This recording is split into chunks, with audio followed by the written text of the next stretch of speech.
Okay, so this is my 15th time starting this. This has been a crazy Saturday.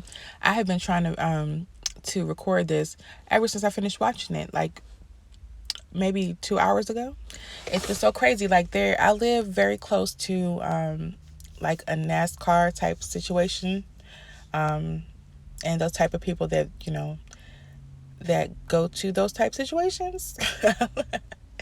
And so there's a bunch of crazy driving going on the way home, and just a lot. Like I parked because I wanted to hurry up and get out how I felt about this episode.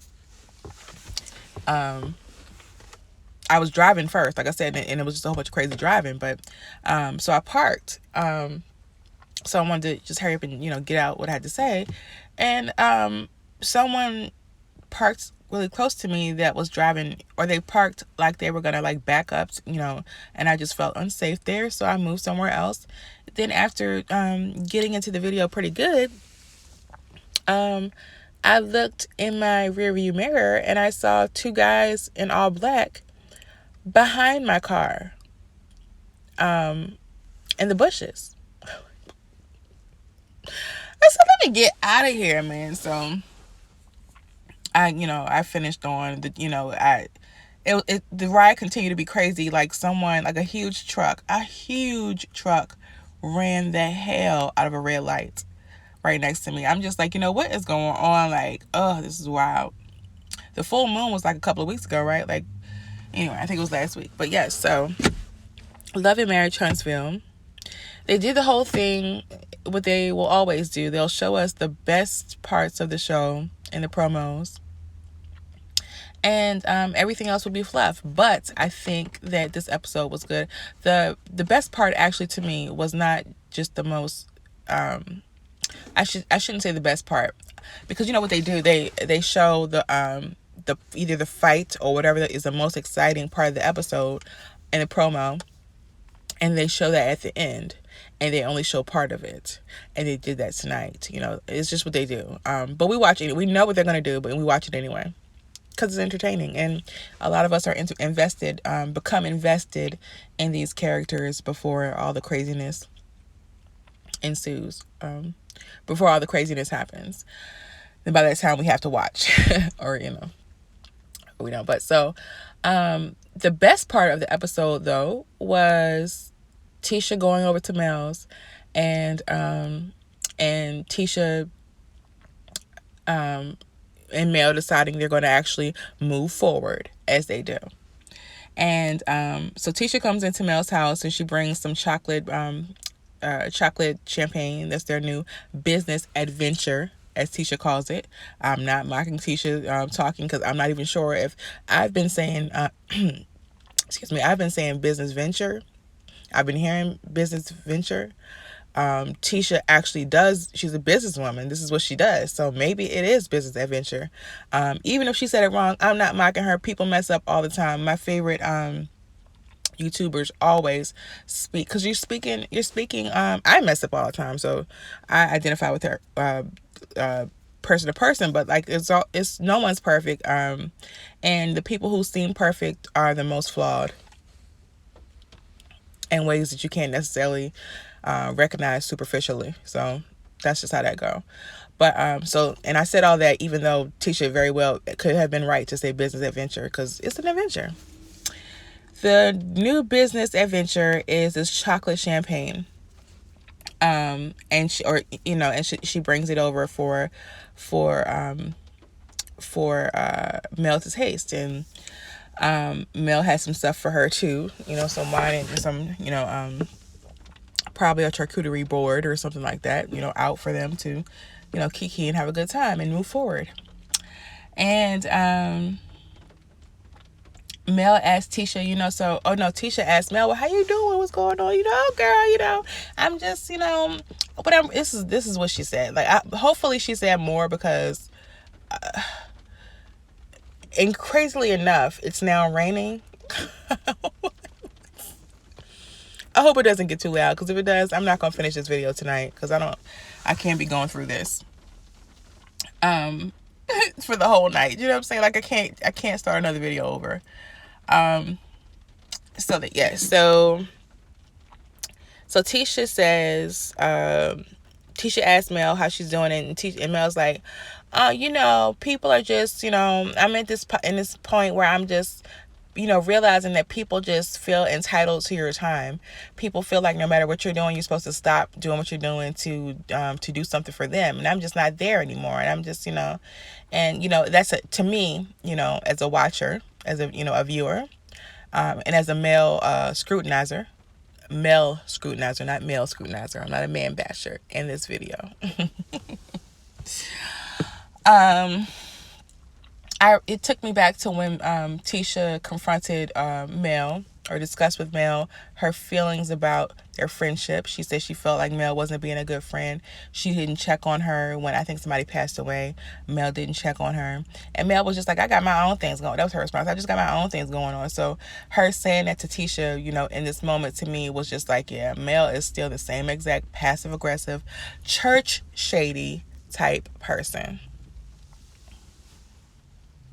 But Tisha didn't, respond in kind. And maybe that's not what Mel, no, I'm not going to give her the benefit of the doubt, because behavior, the best indication for future behavior is past behavior. Moving forward, my ass.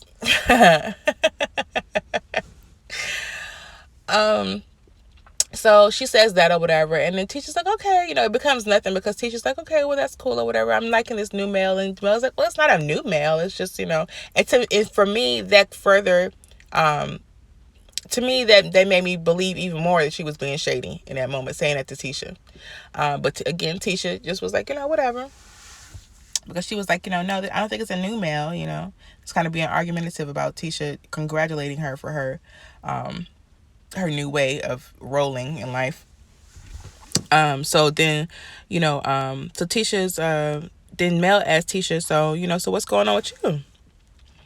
And, she lets her know, she, reiterates, I have this whole, we're going to Texas, to Texas Cigar Show, because, they have Black, which is a cigar restaurant. And they're going to go roll out, the chocolate champagne. And Mel is clapping for her. She's happy for her. And also Mel also wants to know, strangely enough, because we know what time it is with Mel, regarding Marceau and Tisha's marriage. I mean, those of us that keep it real about Mel, know what time it is with her. Shoot. Strangely enough, she feels entitled to the again with the entitlement. She feels entitled to know how their marriage is. So she asked her, And so Tisha, she asked her straight up, how's your marriage? Like, I'm repeating that because it still blows my mind. Anyway, so Tisha, again, Tisha doesn't, flinch or anything. She just responds, we're busy, and, I just kind of want to spice things up between us. And then Mel is like, well, is that what he wants? And it's just like, no, why don't you just listen to what she's saying? Stop being, stop acting like you somebody, whatever. So anyway, but, so Tisha's like, well, I got some sex toys, or I don't remember how this happened, how this what the segue was to end up as sex toys, but she reminisces about a time she went to a sex shop with Kimmy, and nothing too serious happened there. But she said she did get a sex toy one time. She bought it from a party, but Marceau didn't like it, and so she threw it away. I don't believe that she doesn't have any sex toys. I love Tisha, but I don't believe she doesn't have any sex toys. They're busy, what I'm saying? They have busy lives. Of course, you need a little, friend sometimes. Anyway, so then, Mel lets her know that she should consider a counselor. And then Tisha's like, well, I think that you should, probably go to a counselor, even when things are going cool or whatever. But Marceau, the Scott men, they think they know everything. And can you imagine Marceau speaking to a counselor? Speaking to a psychiatrist? Can you imagine Marceau speaking to someone who is into psychology the way that he portrays himself to be. So she said, that she feels like that you should be able to go, you should go see someone even before something starts, and just, they both agree that that's a good thing. So I don't know if she's going to go do it or whatever, but they agree that counseling is a good thing. That was that scene. That was cool, no beef. You get tired of seeing these people, the same people beef over and over again. The next scene was Martell. He was heading off to go see his mommy, and talk to her about, or no, he was going to see his mom to go kill a snake. He said that every year she gets a snake and he has to go over there or either kill it or kill it, I guess he was saying, with his bare hands maybe, or put down some spray that's going to kill it. So he goes and sprays the spray. So I guess he's not killing it with his bare hands tonight or today, because it was daytime when he went over there. So they sit down and, she's happy to see him. I love Mama Holt. I love Miss Miss Wanda. It's been a while. It's been so long since I saw you. You haven't been on the episode, so I forgot your name. But I love Miss Wanda, but I love Miss Holt or Mama Holt. You know what I'm saying? So she's happy to see her little son, and she's just, she's just real cool. And so she's just like, well, how to grab, of course, and I think this is when I fell in love with her. She was like, how to grandbabies. And she had a little smile on her face. Oh, it just reminds me just of the sweetest, the sweetest older women, just are so typical. They're just, their main focus is, living their life, and loving on her grandbabies. And it was just so sweet. And she's so sweet. And so he tells her the story of like last episode where he went over and Van, Melody's mom, answered the door, and he said they hugged, and Mama Holt was like, she hugged you. Like, she thought it was funny, and that kind of, makes me believe that she has some feelings, about Mel's mother, Van. So she says, so he goes on to tell her, about how it was, we hugged, and then she tried to have a conversation with me. She needs to talk to me about, she was acting funny with me, and she said she didn't feel comfortable standing next to me. And then Mama Holt was like, why she ain't feel comfortable standing next to you? Well, she should have went over somewhere and sat down then, like she just, she ain't had time for Van. Mama Holt did not have time for Van in his story, And basically, the story, and I'm not going to repeat it, but basically the mom was just like, listen, she need to mind her business, and live her life like I do, because I sure enough got a life. And, so they both, they just talked about how they want things to be peaceful and whatever. So he was talking about how, he's going to talk to her because he wants things to be peaceful for the kids. So that's how that scene went. It was cute. She let Mark, she reminded him he would always be her baby, and Mel would always be her daughter-in-law, but he would always be her son, and she was pretty happy about that. It was so cute. I love it. Wouldn't it be lovely if that was enough? Like, if the love that a mother has for her son, a mother has for her child, and the love that a wife has for her husband, wouldn't it be so lovely if that was enough to change a man like Martell? Time will tell. Because God changes things, and, God ain't finished with none of us yet, so we'll see. So that's that with them. And then the next scene is Marceau. He goes into black. Marceau is walking past. Oh no, I don't know if he walked past. I think this is the beginning of the scene where he walks past this what looks like another mural, like the one that they have the boys. But this one is Kimmy smoking a cigar. I said, that don't look, oh my gosh, that looks so fly. Like, oh, wow. He's, ooh. And so he's gone over, he's talking to his staffers. I don't know, what they were doing or who they were, I just know they were staffers. And, or his staff, I should say, staffers, his staff. It was a girl and a guy. And, just getting some water here.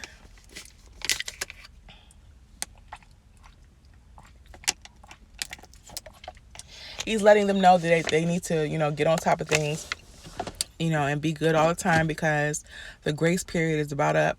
At first it starts off with people wanting to support, being happy about the business. They want to support a Black business, but you got to stay on top of it, because pretty soon the grace period will be over. People are going to start complaining about the prices, which we know is true. And then he makes this weird joke about WAP. He says something. I mean, it's not weird. I guess it was probably funny if you know him, you understand his humor. But what I thought about, because they have a drink called WAP, and he was saying basically that they need to make sure it's good, all the time. So what I thought about, I'm like, this is a Black man. He got a new business. He got a lot of money. Everyone knows he got a lot of money. Me too, could happen so quick. I hope he watches his jokes. I hope he watches the way he jokes. Because people know how dangerous it is to say the wrong thing to the wrong person for someone who has a lot of money, especially these days when folks are cracking down on crime. So then he wants to talk to Jalen, because Jalen is apparently not living up to Marcel's expectations. You remember last season, Tisha had a concern about Jalen not having any experience, but Marcel was like, he'll figure it out. And literally, that's how he's been doing it. He's coming to Jalen, letting him know that he's like, you're what do you call him? Basically, basically saying he's a people person and so on. And I'm just thinking about like last season, because it did not at all look like Jalen was a people person. And Jalen says, I don't know, I'm starting to think you don't know who I am, because I'm not. I'm cool. I'm not cool. I'm cool with people who I know, but strangers, I don't do too much, because Marcel was saying he wants him to show the customers how friendly he is, He's like, I don't know if I could do that, Marcel he seems like he has a picture of how things should be. And he puts things in place and maneuvers things ever so slightly, and in a way, manipulates things ever so slightly in a way that it's pointed toward his end goal, and kind of just assumes maybe that, I don't know, kind of just assumes maybe that it's all going to work out right. Maybe he just wanted to give Jalen a chance. I don't know, but apparently he did not train Jalen. So Tisha was right, and Jalen was kind of thrown in there. And in the next episode, they showed a clip, they show the clips of the next episode, where Jalen is complaining that he's always being blamed for stuff. And Kimmy is like, I thought that they kind of was setting you up for failure. That's going to happen in the next episode. And this episode, Jalen was basically, just saying that. He was like, Marcel was saying he wants him to be more proactive, and I want you to, if there's not enough cups, you need to buy more cups. And Jalen is like, well, we need more. It's not that I don't want to buy more cups, it's that we don't have enough space for more cups. And then Marcel's like, I built this so I could build more space for the cups or whatever. So, but Jalen lets him know it's not like you're the type of person that is open to other ideas, basically, is what he was saying. Like, it's not like you're going to listen to me if I come to you and tell you that, and kind of believe it, because we're talking about Marcel. So they're just basically like, I'm just going to throw you in there. And when I call you and Tisha, y'all are both like, figure it out. I'm trying to do Joan Crawford voice. I don't know why I try to do it like that. Figure it out. You remember that scene in Mommy Dearest? She's looking crazy. So that was that scene. He actually was able to convince Marcel that he needs an assistant manager that is experienced and can help him out. Marcel was like, yeah. So the next scene is Martell and Van, Mel's mother. They meet in a park on a bench. Martell is walking, Martell is a vision. Martell is a good looking man. I keep saying, if only he's sang. If only he's sang. Martell is a dude who I Wish sang that song. Like a flower you've been drinking from it. You get me. What is it?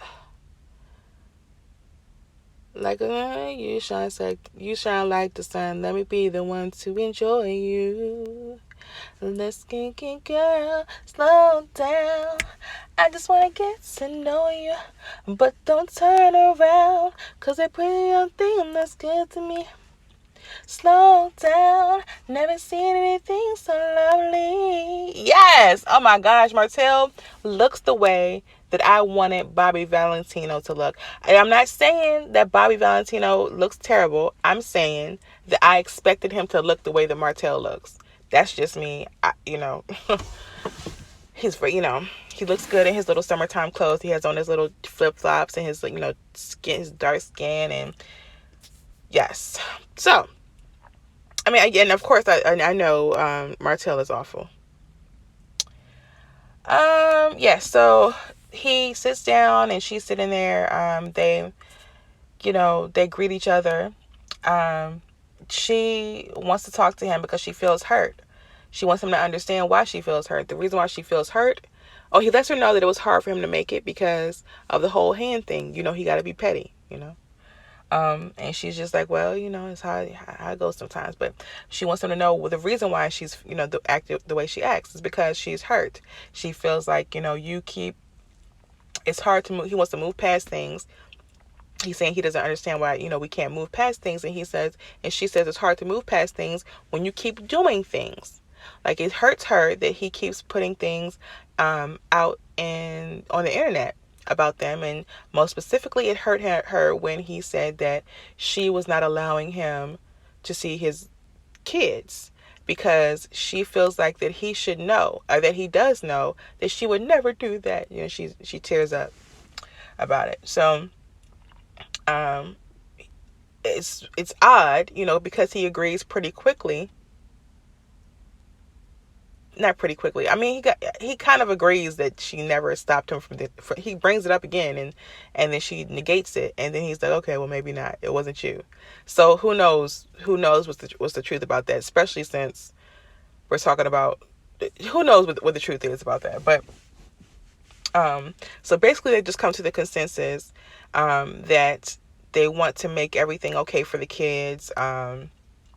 He tries to bring up, they keep talking. So the more you talk to somebody like Martell, and the more you talk to someone that's passive aggressive, like, Melody and her mom, you're going to you could come to a big blow up, but, you just might have a little hiccup, and that's what happened. Like, he tries to bring up, or she's saying how she wishes she's hurt because they're not together, because she feels like Mel and Martell didn't have two parents in their home, and she wanted that for her grandkids, and she's really hurt by that. And he's like, you just don't know things that happen in the background with us. You don't know. She's just like, well, you guys put on a pretty good front, and he's just like, that's what you do in a marriage. Like, you just you try to push through, and unfortunately it was a challenge. And she's just like, well, you lied, Martell. And he was just like, I never lied to y'all when I said that I wasn't cheating. When I said that I wasn't cheating, I wasn't cheating. So, Martell, shut up. You got a whole baby by the person you was cheating. Just shut up. And so, they tried to go down that road a bit. He even tried to say how Mel wasn't doing what she was supposed to do. She was like, I'm not trying to hear that. But they ended back on, they just wanted, everything to be cool for the kids. And so that's how that went between the twixt of them. Yeah, I don't think anything was, So then the next scene was Tiffany and her husband, Tiffany, Mel's friend. They just introduced themselves. They have two sons. They both brought their son. No. He had a son when she married him a year ago, and they had a son together, but it sounded like she said they had a son together. I don't know. Either way, they have two sons. Find out later on in the episode, or maybe at this time, I'm not sure when it was said, but they've only been married for like a year. At this point in the episode, when this was filmed, they hadn't even been married for a year. But, this whole thing was a snooze fest. There, whatever. So then let's go on to the next scene, which I believe is this scene where what we've all been waiting for. Destiny's lunch and her brunch. I mean, no, dare not just say lunch when they're ladies who brunch. They're brunching. Destiny is kicking off her hot girl summer. With this birthday brunch, and Destiny looks beautiful. And she's coming into the restaurant with her friend. I think that's her friend. If she introduced her as something else, I wouldn't know. I don't remember. Did not even take the time to write that down. But she comes to the restaurant and she loves the waiters or the bartender's blue eyes, and she's saying, "I'm single now." So, and it's just like, girl, okay. I mean, he didn't seem amused, but I was. The first person who comes, of course, is Melody. Melody looks beautiful. She has her hair in a perfect bob. Melody actually looks really good. She's so happy to see her. They stop and they have drinks and they do the obligatory, compliments. Girl, you look great. Oh, I'm just trying to keep up with you type thing. Look at you. Look at this. Look at these revenge. The friend says, look at these. What you guys? These are your revenge dresses, because they both, are divorced. So the friend references that, and they're like, they don't, Mel's like, they don't know what was they doing, because look at this. And he's, she's like, looking at Destiny, and Destiny is turning around, and they just, it's cute, how women do. And that is when, she has other family members. Destiny has other family members that are coming in. But we're going to focus on our family members, which are Love and Marriage Huntsville cast members. So they all sit down. They're all looking cute, like I said. Mel kind of asked her, how she been or whatever, and she says, she was having a hard time, yesterday, but she's okay today. And Mel is like, why didn't you tell me? And she's like, oh, you know how I do, but I'm getting better at that, I guess. And she's looking like, and it's just very fishy, and Mel finds it's very fishy. And Mel says in her confessional, like, I'm starting to wonder, are me and Destiny, cool like that? Cool like talking about it, you know what I'm saying? So, of course, Tisha, Destiny is like, it's cool to have us in her confessional. She's saying it's cool to have us all here. Tisha couldn't come because she went to Texas. Remember I said Tisha was telling Mel in the beginning of the episode that she was going to Texas cigar show to roll out her chocolate wine, her chocolate champagne, chocolate in a bottle of champagne. And so before this scene, they did show Tisha arriving in Texas, and she arrived there by herself. Her and Marcel were supposed to go. She calls when she gets in there. She calls Marcel, and he looks like he's in bed when she calls him. I don't know if maybe it looked like it was light outside, but when she got there, but maybe it was, I don't know, but he was in the bed when she called him. But he was supposed to be working. But he said basically he could not come, or they said that he could not come because he had a project to work on at home, but he would be out there shortly.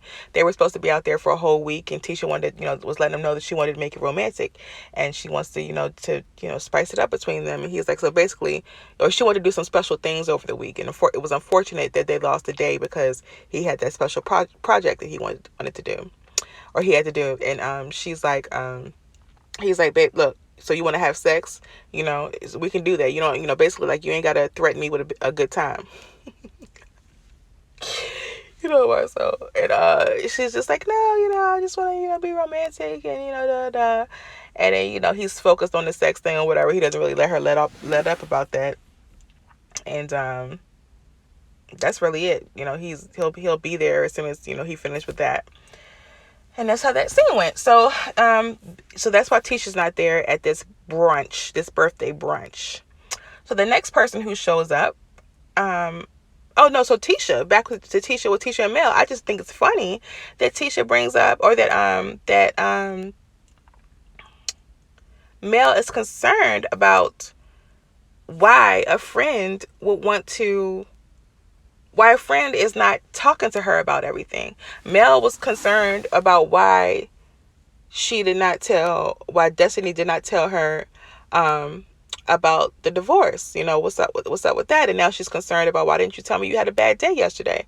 Girl, it's according to your situation with Tisha, you just really didn't feel like friends needed to even think or expect anything of friends. So it would seem to me that you would enjoy Destiny not reaching out to you whenever she needs something, because she feels like you have enough going on.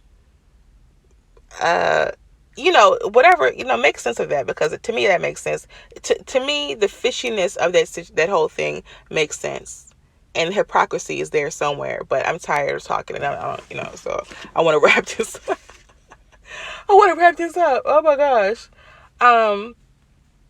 So back to the brunch. So the next person who comes in is Kimmy, and Kimmy comes in on them talking about the divorce. And so she's like, what y'all talking about? Kimmy, nosy self. I don't have nothing going on, so what y'all talking about? Nobody ever asked me what's going on, because I don't have nothing going on. Well, as far as we know.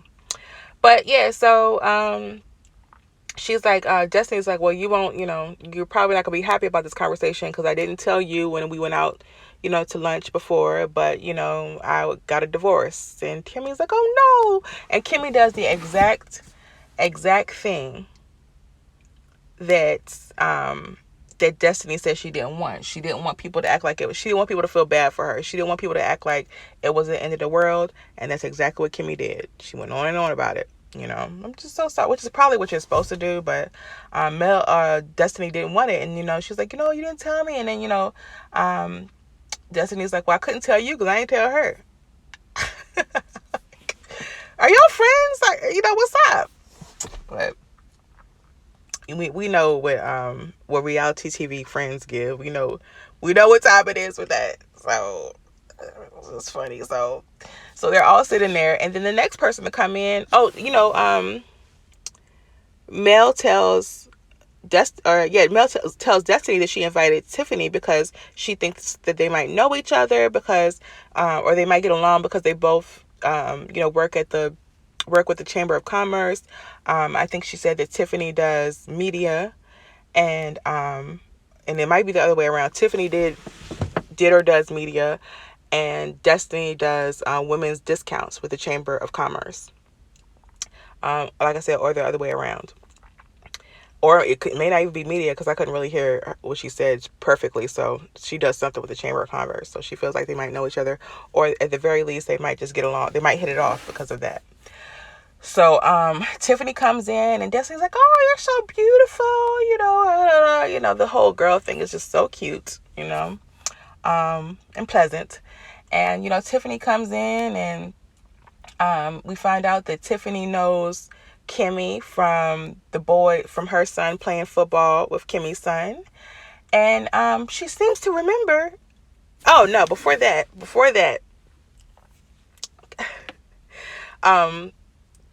they're doing the whole greeting thing or whatever, there's kind of just gushing over Tiffany, and Mel brings up the fact that Tiffany had she just got married, and because like I told you, she was married a year ago, which is, I don't know why but Kimmy's like, we all know about the wedding, because they had it at a brand new stadium, a brand new baseball stadium, I think it was, maybe football.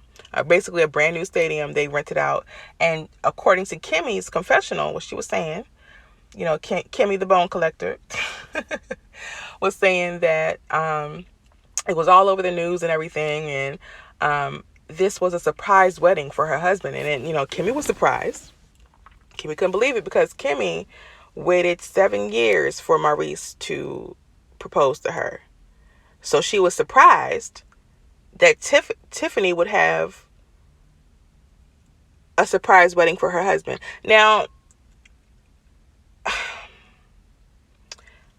I I am surprised by that too. As far as Tiffany goes, that's very strange to have a surprise. But surprise, we're getting married. I feel like I've seen a movie like that before. They didn't. I think it was either a horror or a comedy. It just, so the fact that this was real, that she rented out, it was all in newspapers and stuff like that, and she rented out a stadium to get married and surprise her. That's wild. But also, I'm surprised that Kimmy. No, I was gonna say I'm surprised that Kimmy finds a correlation between what Tiffany did and the fact that she waited 7 years for Maurice to propose to her. But Kimmy is probably just saying, like, you were supposed to wait for him, to give him time to propose like I did. Like, you're supposed to do what I did. Kimmy, you old jerk. I didn't mean old like age, but I mean like old, like, country old. So anyway, but yeah, Kimmy, go on somewhere, girl. So, I guess that's a whole thing, but again, I'm tired. My throat's starting to hurt from talking so much, from doing this video over and over again, but we are at the end. So speaking of Kimmy and Tiffany, Tiffany was like, I know you. We know each other from our sons play football together, and I seem to remember, I'm just very vaguely, wasn't there something to where your son, where Monster was, vaping in a bathroom?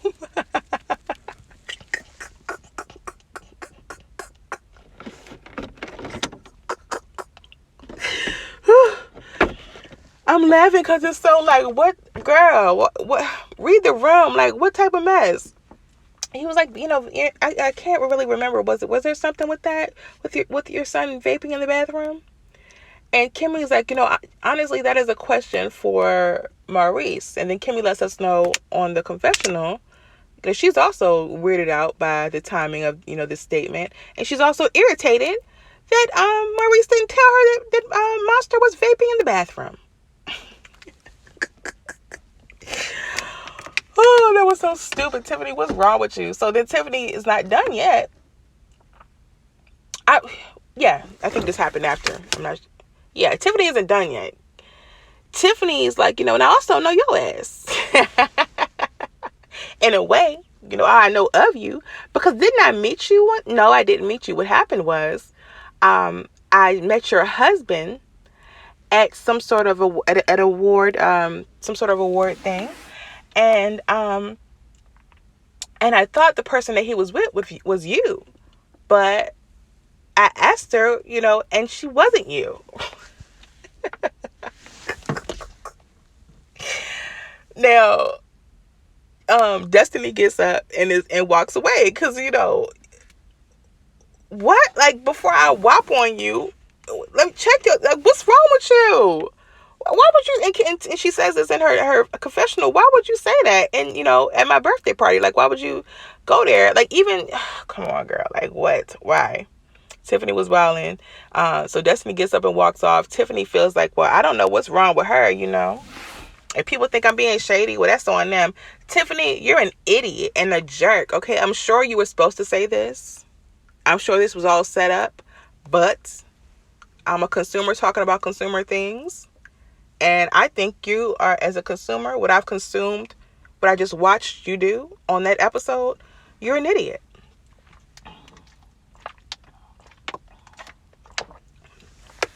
That was some idiot crap to do. And that was the end of the episode. I don't think I left anything out. And like I said, no.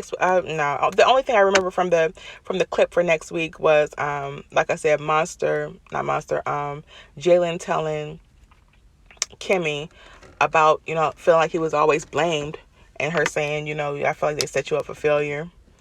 I think also next week they're going to show that it's going to be that the Texas cigar show. I think that must be what it is, and they're going to show whatever happened with Kayla from Ready to Love.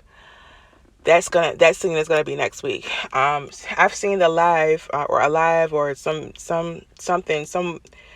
where Kayla spoke on how they're showing her in the super trailer, making it seem like she was messing around or maybe flirting with Maurice or Marcel. And she was just saying like she basically, look, check this out. She saw him and she was so happy for him about Black, and she wanted to go she wanted to go up to him and tell him, you know, how happy she was for him. And, you know, and then Tisha came up and then she, you know, congratulated them together. So that's supposedly how it happened. But, you know, people don't have time for Kyra's her name. People don't have time for Kyra, you know, from the way that episode ended. Like, Kyra, people don't have time for her.